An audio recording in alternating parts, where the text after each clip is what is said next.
হরে কৃষ্ণ। এই ভূলোকে অবস্থানকালে মানুষ 6 জনের কাছে ঋণী হতে বাধ্য। এই সম্বন্ধে শ্রীমদ্ ভাগবতমে দ্বাদশ স্কন্ধে পঞ্চম অধ্যায়ে 41 নম্বর শ্লোকে বলা হয়েছে, দেবর্ষি ভূতা তন্দ্রেণাং পিতॄণাং ন কিঙ্করণায়মৃণী চয়াজন সর্বাত্মনা ইয়ঃ শরণং শরণ্যং গতো মুকুন্দ পরিহৃত কর্তুম।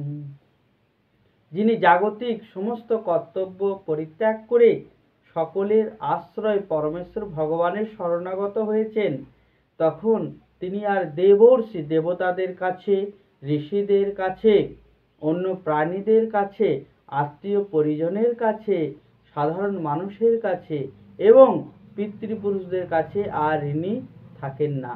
হরি